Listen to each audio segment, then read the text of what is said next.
Steve, talk to me about evidence. Well, evidence is things that prove your case. Yes. That's the most general definition of evidence. And in family law cases, for example, and oftentimes in criminal cases, of which I do both, evidence is primarily going to be oral evidence. It's going to be what a witness says on a witness stand. Testimony. Yeah, Right, testimony. We call it testimony.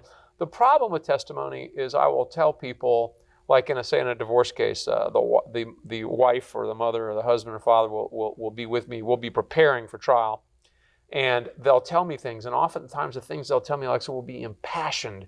You know, they'll tell me about the horrible things or the hardships they've undergone, and I'll say, yeah, and I hear you. The problem is, your testimony is the lowest form of evidence. Right. It's the lowest hanging fruit. And they often look at me like, what are you talking about? What do you mean? But everything I'm telling you is the truth. Exactly. That's typically what they say. And I say, yeah, but you're an interested party. Even if it's not you, even if it's your family member, your cousin, your aunt, your sister, the court, the judge or the jury expects them to come in and testify in your favor. Right. And the court expects you to be testifying in your own self-interest. Right. So I will tell you that it's the lowest form of evidence. I tell people all the time, the words coming out of your mouth are evidence, but they're often the lowest form of evidence. Now, there's a flip side to that.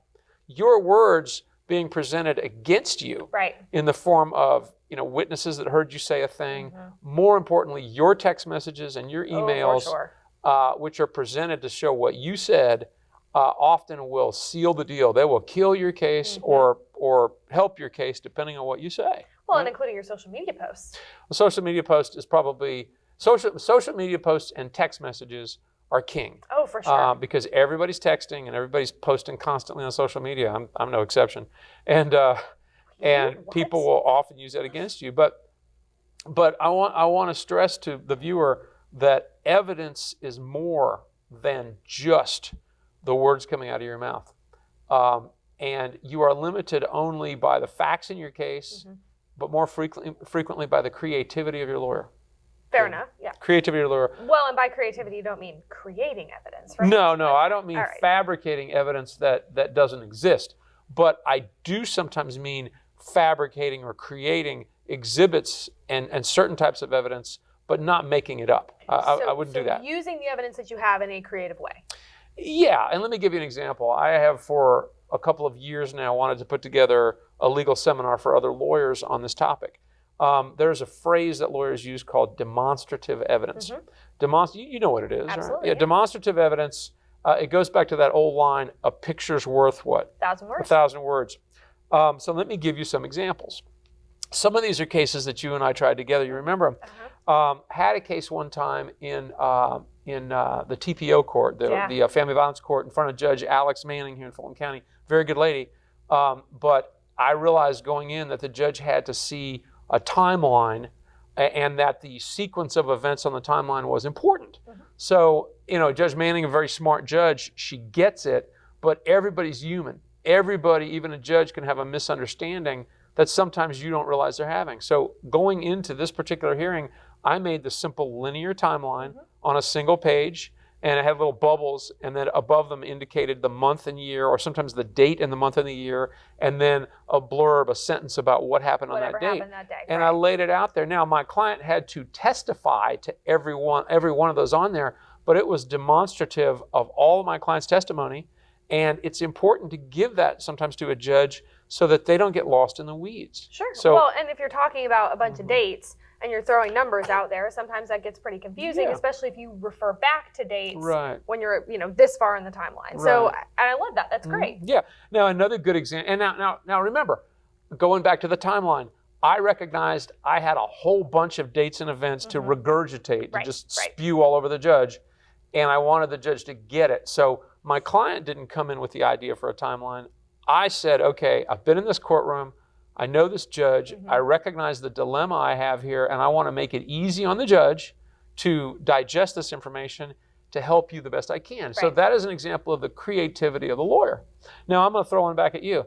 We represented a fellow a few years ago that owned a business, contractor, Do you remember that? Of course I do. Talk to me about the demonstrative evidence in that case. No names. Of course not. Now, we could say it was in front of Judge Glanville It was in in front Fulton. of Judge Glanville in Fulton So County. talk to us about that. It was a highly contested divorce. Yeah. Our client owned a business. The others, there were experts on both sides Yes. to testify about the value of the business and whatnot. And it basically came down to, okay, what is the business, right? Let's define what the business is, and then let's talk about what it's worth. Now, let me interject. Yeah. The opposing side's expert witness said that this business was worth, I think, substantially more. $800,000. Right. Substantially more So what than do we our do? experts said. What do we do? So basically what we did was we put it on one sheet with little clip art photos of, again, you said construction business. So basically pieces of equipment that this business owned. Well, let me interrupt you real quick. This is important.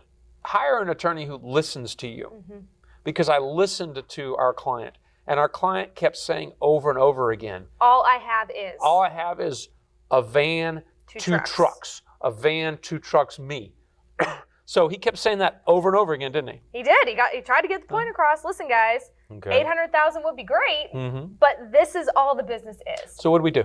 So on that sheet of paper, it was basically the name of the business, the client, two trucks, and a van. Right, and a little hard hat, I think. Yeah, right. Well, to represent him, I think, as the construction owner. The and there were other assets in the case, like a lake house and a mountain house, all that. So we had little PowerPoint clip art pictures of these things, right? Right. Now, how do we use this?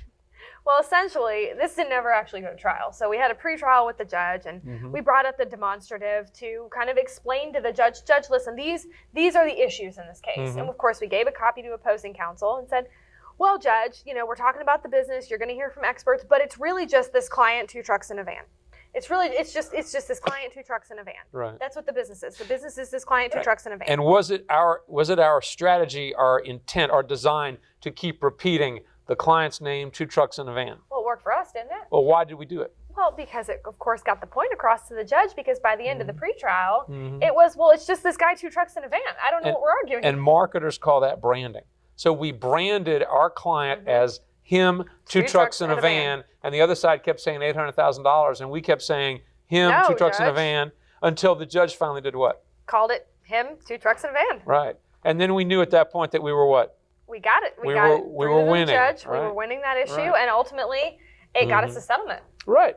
So the point of all this is that there's a number of different creative ways to create evidence other than tediously having a client just talk about it. Right. Visuals work. They capture judges' attention as well as juries, right? Absolutely. All right. And it's Shewmaker and Shewmaker. Give us a call. Yeah. Thank you.